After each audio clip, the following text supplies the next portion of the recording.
इस वीडियो में हम लोग देखेंगे क्लास 7वीं विज्ञान अध्याय 11 रेशो से वस्त्र तक के सभी प्रश्न उत्तर को। चलिए इस वीडियो को शुरू करते हैं। जैसा कि यहाँ पे अभ्यास का क्वेश्चन नंबर 1 में दिया गया है कि सही उत्तर पर सही का निशान लगाइए। क्वेश्चन नंबर का, जाड़े के दिनों में किस प्रकार के वस्त्र पहनते हैं? इसका सही उत्तर हो जाएगा ऑप्शन सी, ऊनी वस्त्र। क्वेश्चन नंबर का, इनमें से कौन जंतुओं से प्राप्त होते हैं?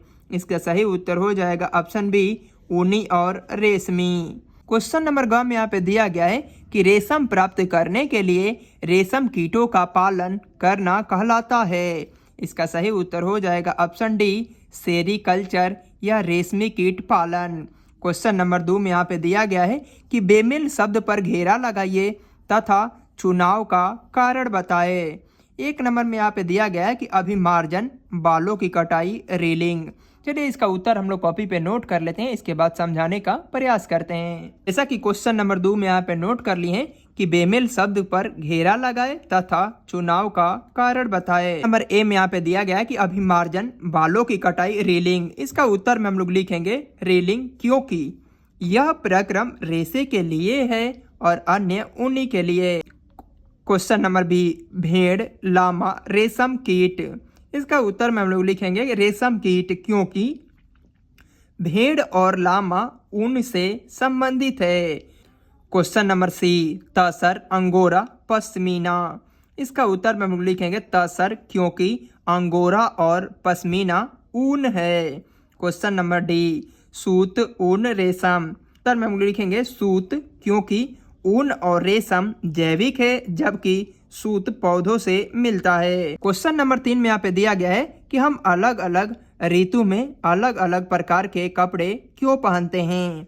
इसका उत्तर में हम लोग लिखेंगे कि हम मौसम के अनुसार अलग अलग प्रकार के कपड़े पहनते हैं। जाड़े में हम ऊनी कपड़े पहनते हैं क्योंकि ऊन ताप का कुचालक होता है। ऊनी कपड़े से शरीर का ताप बाहर नहीं निकल पाता है और हम ठंड से बचते हैं। गर्मी के दिनों में हम सूती कपड़ा पहनते हैं क्योंकि यह हल्का होता है और उससे शरीर का ताप बाहर निकल पाता है। यह पसीना को भी सोखता है। जबकि रेशम वस्त्र दोनों ऋतुओं में पहना जाता है क्योंकि यह ताप का कुचालक होता है और हल्का होने से गर्मी में भी पहन सकते हैं। क्वेश्चन नंबर 4 में यहाँ पे दिया गया है कि ऊन प्रदान करने वाले जंतुओं के शरीर पर बालों की मोटी परत क्यों होती है? इसका उत्तर में हम लोग लिखेंगे ऊन प्रदान करने वाले जंतु अधिकतर ठंडे प्रदेशों में पाए जाते हैं। उनके शरीर पर बालों की मोटी परत इसीलिए होती है जिससे वह ठंड से बच रह सके। इनके बालों के बीच काफ़ी हवा फंसी रहती है, अतः उनके शरीर से ताप का निष्कासन नहीं हो पाता है और यह ठंड से बचे रहते हैं। क्वेश्चन नंबर 5 को देखेंगे हम लोग। क्वेश्चन नंबर 5 में यहाँ पे दिया गया है कि कोकून को एक सही समय पर पानी में उबालना क्यों जरूरी है? इसका उत्तर में हम लोग लिखेंगे कि कोकून को सही समय पर पानी में उबालना चाहिए ताकि उससे रेशम के रेशे आसानी से अलग हो जाए। यदि सही समय पर चुनाव नहीं करेंगे तो वह वयस्क कीट में परिवर्तित हो जाएंगे और रेशे प्राप्त नहीं हो पाएंगे। क्वेश्चन नंबर 6 में यहाँ पे दिया गया है कि रेशम कीट के जीवन चक्र का एक रेखा चित्र बनाए। इसका उत्तर पेज नंबर 155 पे दिया गया है। चलिए इसको देख लेते हैं क्वेश्चन नंबर 6 को।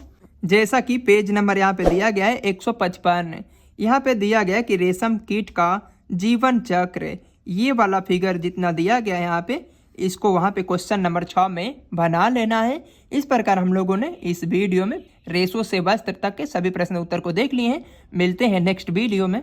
अध्याय 12 अम्ल, क्षार और लवण के सभी प्रश्न उत्तर के साथ में।